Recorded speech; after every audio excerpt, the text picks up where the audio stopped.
ఈ భూమి పూజతో ఇప్పుడు మీరు చూసిన విజువల్ భూమి పూజకు సంబంధించిన విజువల్. ఈ భూమి పూజతో తెలంగాణ తల్లి వ్యవహారంపై మళ్ళీ రచ్చరాజుకుంది. రాజీవ్ వర్సెస్ తెలంగాణ తల్లి విగ్రహ స్థాపన వివాదం జరుగుతోన్న వేళ సెక్రటేరియట్లో తెలంగాణ తల్లి విగ్రహానికి భూమి పూజ చేశారు రేవంత్.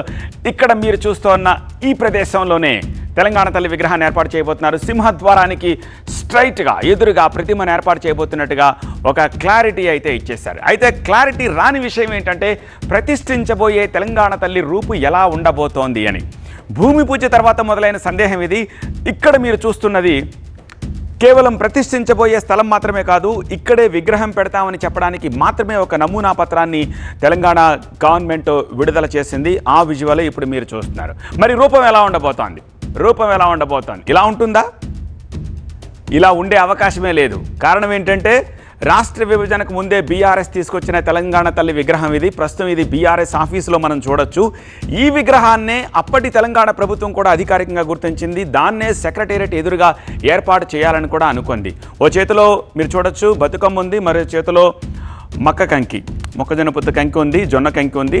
సో తలపై కిరీటము, పట్టుచీర, బంగారు హారాలు, వడ్డాణము, గాజులు ఇవన్నీ కూడా కనిపిస్తున్నాయి. కానీ రేవంత్కున్న అభ్యంతరం ఏంటంటే ముఖ్యమంత్రికి రేవంత్ సెక్రటేరియట్లో పెట్టబోతున్న విగ్రహం మాత్రం ఇలా ఉండే అవకాశం లేదు. కారణం ఏంటంటే ఈ విగ్రహంలో రాచరికం తప్ప తెలంగాణ మహిళకు ఉండాల్సిన ఒక దర్పం లేదు అంటున్నారు. ఒక ఉద్యమ కాంక్షతో ఉన్న, అలాగే ఒక రెస్పాన్సిబిలిటీని క్యారీ చేస్తున్న దర్పం లేదు అని చెప్పేసి అంటున్నారు. మరి ఎలా ఉండబోతోంది అది కూడా చూద్దాం. ఇదిగో ఇక్కడ చూడండి. ఇప్పుడు ఈమె కూడా తెలంగాణ తల్లే. అయితే ఈ విగ్రహాన్ని మనం గాంధీ భవన్లో చూడొచ్చు. 2022లో రేవంత్ పీసీసీ అధ్యక్ష హోదాలో ఈ విగ్రహాన్ని ఇనాగరేట్ చేశారు. సగటు తెలంగాణ మహిళల ఈమెను కాంగ్రెస్ అభివర్ణించింది. కానీ ఇప్పుడు ఇదే రూపం కూడా సెక్రటేరియట్లో ఉంటుందా అంటే అది కూడా చెప్పలేం. మనం నో అనే చెప్పాలి ఒక రకంగా. కారణం ఏంటంటే రేవంత్ ఇవాళ ఇచ్చిన వివరణ వేరేలా ఉంది, ఈ విగ్రహ రూపంలో లేదు.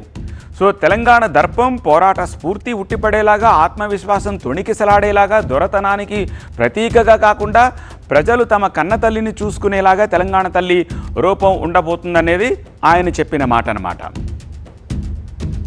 తెలంగాణ తల్లి అంటే దర్పం ఉండాలి, పోరాట పటిమ ఉండాలి, భవిష్యత్ తరాలకు స్ఫూర్తిగా ఉండాలి. నిజంగా మన కన్న తల్లిని చూస్తే మనకెంత సంతోషాన్ని, ఎంత ఆత్మవిశ్వాసాన్ని పెంపొందిస్తుందో ఆ తెలంగాణ తల్లి కూడా ఆ విధంగా తెలంగాణ ప్రజలకు దగ్గరగా ఉండాలి. సో అది ఆ విగ్రహమో ఈ విగ్రహమో మిక్స్ చేసిన మరో విగ్రహమో, కానీ ఇనాగరేషన్ మాత్రం December 9th డేట్ ముందే ఫిక్స్ చేసేశారు. ఈలోగా JNTU fine arts varsity Telangana తల్లి కొత్త విగ్రహానికి సంబంధించిన డిజైన్స్ని రూపొందిస్తుందన్న వార్త కూడా బయటకు వచ్చింది. ప్రభుత్వం అప్రూవల్ తర్వాత అసలు నమూనా బయటకు వచ్చే ఛాన్స్ మనకి కనిపిస్తోంది. మరోవైపు విగ్రహంపై మళ్ళీ ఆగ్రహం రాజుకుంది. ఇదిలా ఉంటే తెలంగాణ తల్లి విగ్రహంపై సీఎం రేవంత్ కమెంట్లకు కౌంటర్ ఇచ్చారు బీఆర్ఎస్ వర్కింగ్ ప్రెసిడెంట్ కేటీఆర్. ఆయన ఎక్స్ వేదికగా మరోసారి సీఎం రేవంత్ రెడ్డిపై కేటీఆర్ విమర్శలు చేశారు. తెలంగాణ ఉద్యమం గుండెల్లో గుణపం దించిన రేవంత్ చేతులతోటి తెలంగాణ తల్లి విగ్రహం పెట్టినా అది అవమానమే అన్నారు కేటీఆర్. గాంధీ విగ్రహం గాడ్సే పెట్టినట్టుగా ఉంటుంది అన్నారు. మళ్ళీ చెప్తున్నా రాసి పెట్టుకో అంటూ ఈ ట్వీట్లో కేటీఆర్ చెప్పారు. తెలంగాణకు అక్కరకు రాని వాళ్ళ విగ్రహాలను తొలగిస్తామని, తెలంగాణ తల్లిని సమున్నతంగా ప్రతిష్ఠిస్తామని ఇంకొకసారి స్పష్టం చేశారు ఈ ట్వీట్లో కేటీఆర్.